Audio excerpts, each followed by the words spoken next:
Hi guys, and welcome back to the channel with me, Beth Grylls. Welcome back for another exciting video. Today we're going to be looking at creating some homemade fashion. So in the past I've done a bit of homemade fashion. I've made a couple of tops, I've done a waistcoat, but today I'm going to be looking at something a bit more basic. So I've got 3 of these plain t-shirts which I bought in Primark for £2 each, cheap as chips. So we're going to start with this yellow one. In this video we're going to be designing it, making it, creating it, and then wearing it. So let's get on with it and let's see how it turns out. Okay, so to decorate this t-shirt I'm going to be using some acrylic paint, keeping to I think just a single colour scheme. So I'm going to be using black acrylic paint just to keep it quite minimalistic and not too messy. I'm going to use a pen to mark on my original design before I go painting it on. And then I've got my brushes in here to obviously paint the decoration onto the t-shirt. Now obviously when you wear a t-shirt it does change shape, as you can see. So what I might do is get a bit of chalk and just like sort of mark around my bust and where it sits when I'm actually wearing the t-shirt. Okay, so for the design, the yellow t-shirt is really inspiring me to think about bees, to think about flowers, to think about the bright sunshine of summer. So I've drawn up a little design here. It's got a bit of text on it, a little bee and a little flower just in the bottom corner. And that's what I'm really thinking of putting on this t-shirt. Now thinking about that, the way I've designed that would take up the entire t-shirt. So what I might have to do is come up with something that will fit better within the main region of the t-shirt that is going to be shown.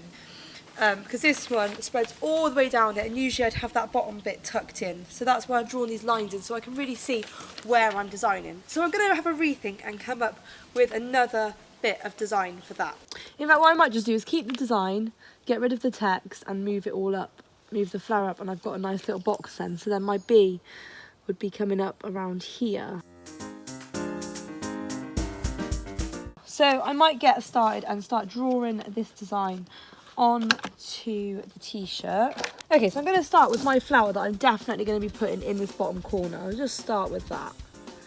So we want a circle. Right, and then obviously the petals.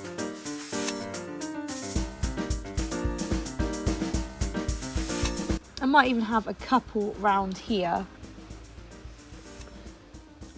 There we go. So I think that's quite cute with the flowers in the bottom corner. And then I'm going to have my bumblebee sort of up here. So I'm going to draw it in again in pencil. I'm not going to have it quite there. I wanted the body on more of an angle.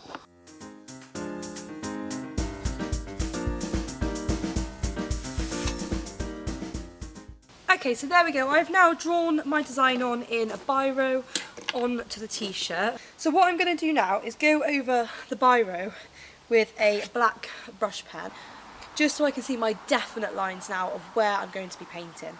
So I'm going to lie that down, and because I don't want anything to go through to the back, I'm going to slot a bit of A4 paper just in between the front and the back of the t-shirt.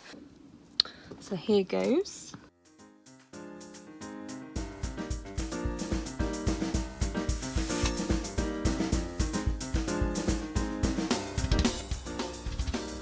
There we go.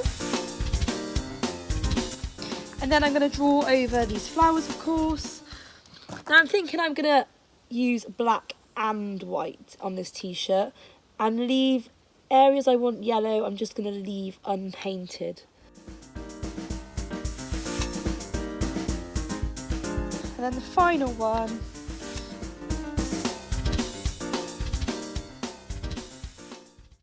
Okay, so I've now drawn the design on in a brush pen and I'm really happy with how that looks. I think the composition's really good. Only thing is I might, when I put the paint on, I might fill the head in of the bee with black, just to fill in the design a bit more and give it more body rather than just outlines. So the next stage, of course, is to put on the black acrylic paint. Okay, so I'm going to start at the top here with the bee. So I've got this tube of black acrylic paint. I'm just squeezing it onto my palette.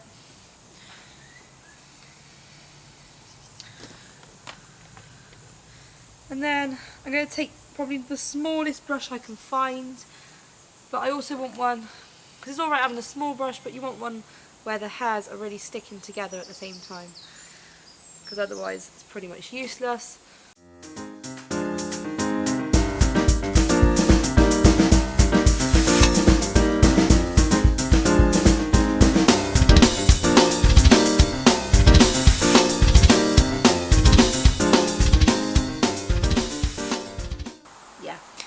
That's a lot better, there we go. I am one for getting paint everywhere. I'm quite a messy painter, so I'm just going to use this as a sort of buffer zone. I'm going to get a bit of water on it. Now, from what I've realised in the past when I've used acrylic paint on clothes is that you need quite a lot of paint on the brush.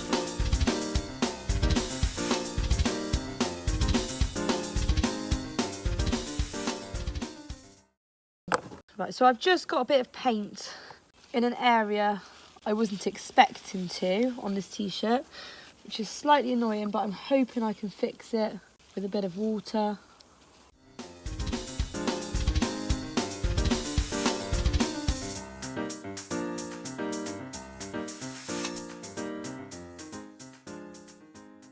Now white is a bit trickier than black because obviously it's not as bold, so if it sinks into the material it really won't show up that well, and when it gets washed it could become an issue, which is what happened to the jeans I made.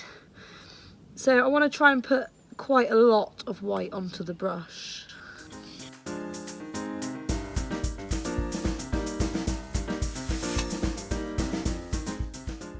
So then I'm going to work onto the little flowers again.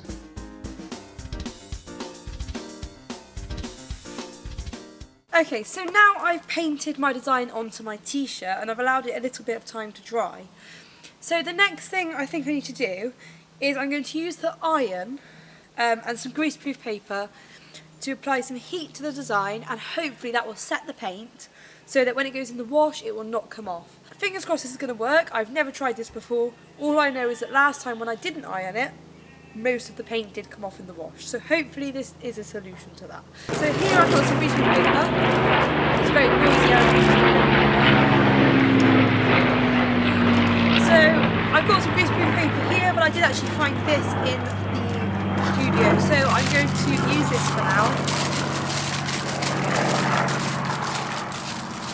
So I'm going to tear off a good size bit of greaseproof paper. That should hopefully cover my whole design. There we go. And I'm going to take my iron, which is preheated, all heated up and nice, and I'm going to just apply it to the picture. Now I'm hoping this is going to work because it wasn't entirely dry. It was mostly dry. I finished it off a bit with the air compressor. So I'm just going to see how this turns out. Just going to hold that on there for a bit. 10 seconds, then move. It, trail,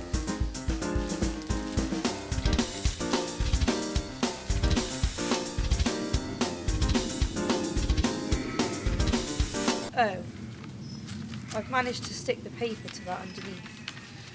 Oh, that wasn't the best idea then. I completely forgot there was paper underneath that and I didn't move it. So now, oh, my tea. I've also spilt tea everywhere. So what I'm going to do now is try it on, we'll see how it looks, and then I can put it in the wash for the first time and we'll see if the design survives.